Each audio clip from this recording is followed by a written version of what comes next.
Assalamualaikum warahmatullahi wabarakatuh. Perkenalkan, nama saya Farah Arisyabrilia dengan NIM 2020 1221141. Saya selaku mahasiswa Prodi Manajemen semester 6 MSTM. Di sini saya akan mempresentasikan hasil tugas ujian akhir semester saya, teori pengambilan keputusan. Akurasi dan kecepatan dalam konteks pengambilan keputusan. Akurasi dalam pengambilan keputusan dapat membuat atau menghancurkan organisasi dalam lingkungan perusahaan yang sangat dinamis saat ini. Semua pemimpin bisnis perlu membuat keputusan dengan cepat dan berkomitmen dalam jangka panjang. Dunia bisnis merupakan suatu keadaan di mana setiap tindakan untuk pengembangan masa depan bisnis yang berkesinambungan.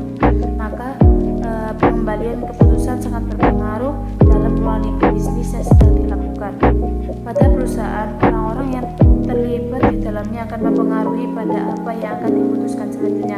Seperti contoh pada waktu. Pengembalian suatu keputusan dipengaruhi oleh waktu, karena waktu tidak bisa ditinggal, sementara keputusan harus segera diambil. Semakin menunda dan memikirkan bagaimana suatu keputusan diambil, maka waktu akan semakin terbuang. Sementara pikiran pun menjadi semakin lelah. Namun biasanya seseorang akan membutuhkan waktu yang lebih lama dalam pengembalian sebuah keputusan, terutama untuk keputusan bersama, karena menyangkut hal yang penting dan pengaruh keputusan tersebut nantinya. Sementara itu, pengembalian sebuah keputusan bisa menjadi bom waktu apabila tidak segera diputuskan. Misalkan akan terjadi sesuatu hal yang beresiko jika keputusan tidak segera diambil. Yang kedua, penggunaan teknologi dalam pengambilan keputusan. Di sini saya mengambil contoh melacak efisiensi kinerja karyawan. Pemantauan produktivitas dan efisien sumber daya manusia dapat mendukung kesuksesan organisasi. Penggunaan teknologi dapat membantu menganalisis kinerja SDM dan mengidentifikasi SDM yang sedang berjuang atau menunjukkan kinerja buruk. Selain itu, teknologi yang tepat dapat memandu Departemen SDM untuk memperkerjakan SDM kompeten atau menemukan cara meningkatkan kepercayaan SDM agar semakin proaktif dan produktif.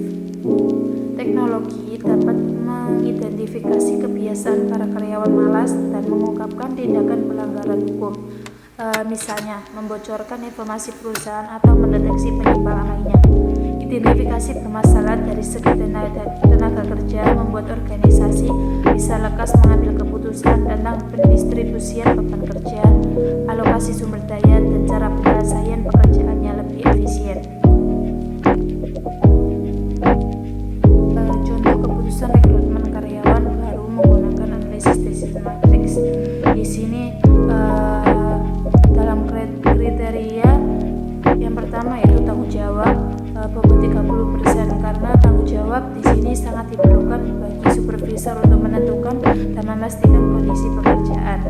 Jadi tanggung jawab ini bisa diartikan sebagai kecermatan supervisor dalam melakukan dan menghandle sebuah pekerjaan.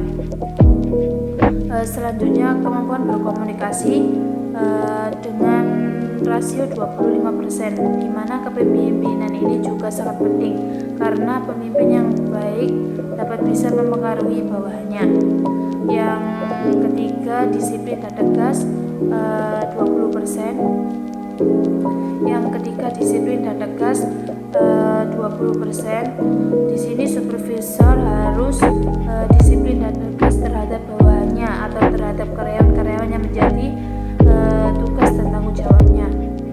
Yang keempat, kreatif dan inovatif 10%. Dalam pembuatan ini bukan berarti kreatif dan inovatif adalah hal yang tidak penting, akan tetapi kreatif dan inovatif ini juga penting untuk calon supervisor agar bisa melakukan pekerjaan dengan kreatif.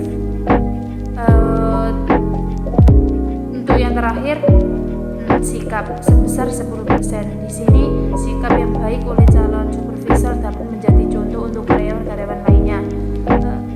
Dalam pembuatan kriteria ini bukan berarti jika diberi bobot rendah tidak penting, akan tetapi dalam kriteria ini saling berkaitan satu sama lain. Dari data di atas, karyawan baru yang layak menjadi supervisor adalah Faima dengan skor 8.450. Sekian pemaparan materi dari kami, kurang lebihnya mohon maaf. Wassalamualaikum warahmatullahi wabarakatuh.